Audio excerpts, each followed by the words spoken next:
Abena walked Kwabena to a modest hut where a mother was cradling her child, singing a lullaby filled with love and warmth. The most precious thing in the world, Abena whispered, is not found in the weight of gold or the gleam of jewels, but in the unconditional love and care we give to one another. This mother's love for her child, pure and selfless, is the true treasure.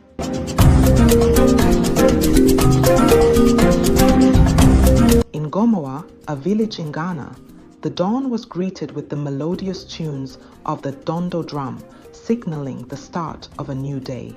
Villagers, young and old, would gather by the river, partaking in the morning's communal wash, sharing stories and laughter that echoed through the lush greenery. Market days in Gomoa were a vibrant spectacle of colors and sounds. Stalls brimmed with fabrics of dazzling patterns, handcrafted pottery, and an array of spices that perfumed the air. Elders, seated under the shade of the baobab tree, would recount tales of ancestors and legends, weaving the fabric of the village's rich heritage and imparting lessons of wisdom to the attentive young ones. The village of Gomoa was home to a girl named Abena, admired for her striking beauty, intelligence, and kind heart. Her laughter was like music, and her counsel was sought by many for its depth and insight. Abena, with her gentle spirit, was often seen walking through the village, assisting where needed. She taught the children how to read and write under the shade of the mango grove, imparting knowledge with patience and love. Abena's reputation reached the ears of the village chief, Kwabena, a man of considerable wealth and power. However, his soul was tarnished with greed and a thirst for more. He lived by the proverb, "The one who fetches the water is the one who is most likely to break the pot," amassing wealth without regard for its impact on others. One day, Kwabena, in his grand hut, adorned with all the valuable gold and riches he had collected, pondered over his next conquest. His eyes gleamed with cunning as he thought of Abena. Considering how her wisdom could further his riches, he summoned her. Your wisdom is known throughout Gomoa. I wish to have you by my side to make my role even greater. Chief Kwabena, true greatness comes not from power alone but from understanding and kindness. Can you seek out what truly holds value?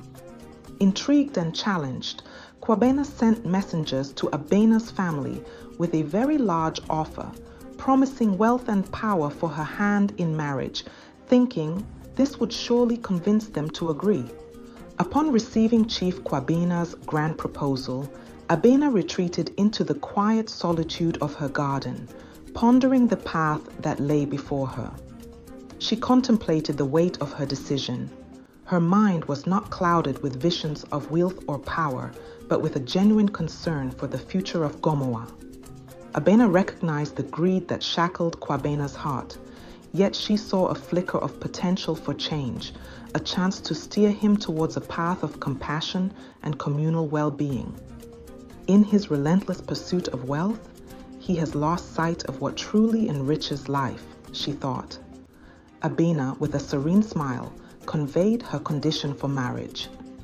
Chief Kwabena must find and bring back the most precious thing in the world.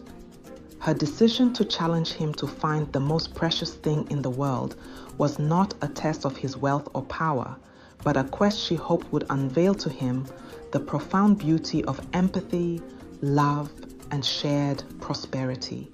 Kwabena, consumed by his desire to find the most precious thing in the world, embarked on a relentless journey across distant lands and seas. His quest, driven by greed, led him through countless markets and exotic locales, where he amassed a vast collection of jewels, artifacts, and treasures.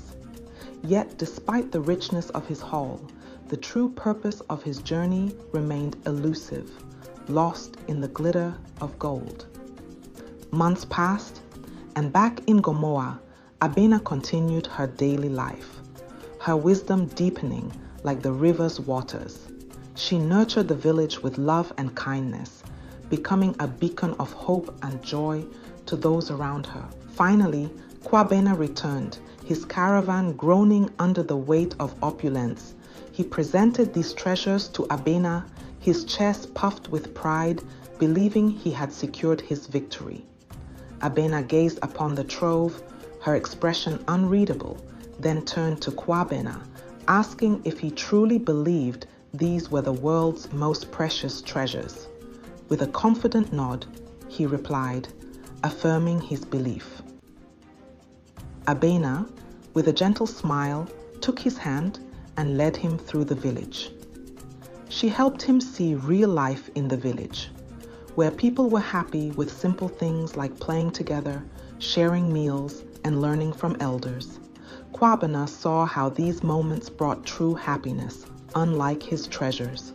Finally, Ama walked Abena to a modest hut where a mother was cradling her child, singing a lullaby filled with love and warmth.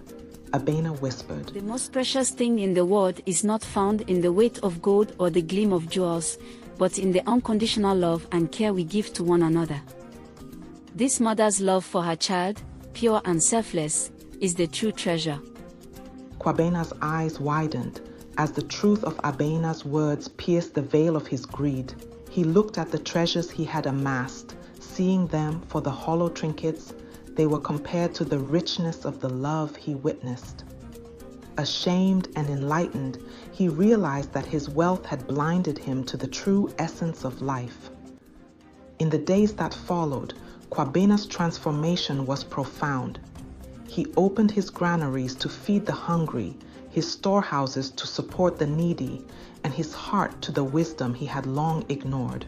One day, while aiding in building a playground, a child asked him, "Child, Chief, why are you helping us build the playground?" Abena, "Because, little one, I've learned that true joy comes from seeing your smiles and hearing your laughter. That's more precious than any treasure." Under Abena's guidance, he discovered that using wealth might deplete it, but using knowledge only enhances and increases it. In the wake of Abena's transformation, the village of Gomoa flourished like never before. The unity and love that blossomed in the community served as a living testament to the profound changes that had occurred. One evening, Abena gathered the children under the ancient baobab tree. The air was filled with the gentle hum of the evening breeze, and the children sat around her, their eyes wide with curiosity and admiration. Abena spoke softly, yet her words carried the weight of wisdom. "Remember, my children, the teachings of Proverbs 22:1. A good name is more desirable than great riches. To be esteemed is better than silver or gold." This verse reminds us of the lesson our chief learned, that the love and respect of your community are far more valuable than the wealth of the world. The children listened intently as Abena continued. Just as the chief discovered, true wealth is found in the love we share and the kindness we extend to others. Our village prospered not because of the gold or jewels he brought back, but because he learned to open his heart and give selflessly, mirroring the love that God shows to each of us. She looked up at the twinkling stars beginning to dot the evening sky and added, "Like the stars that shine freely, giving light to all, so should we strive to be in our lives, sharing our light and love without seeking reward. For in giving we receive, and in loving we find the truest joy." The story of Abena and Abena, enriched with the wisdom of Proverbs 22:1 and the lessons of life, continued to guide the village of Gomoa. Through their tale, the villagers learned that the most valuable treasures in life are those that can't be measured in gold or silver, but are found in the kindness, love, and wisdom we share with each other. And so, dear listeners, I invite us to strive to build a legacy of good character, kindness, and generosity, knowing that these are the true treasures that last beyond our lifetimes. Let this narrative inspire us to prioritize what truly matters and to lead lives that make not only ourselves, but also our world a richer place. If you enjoyed it, please like, share, and comment on what you've learned. Till next time, be blessed.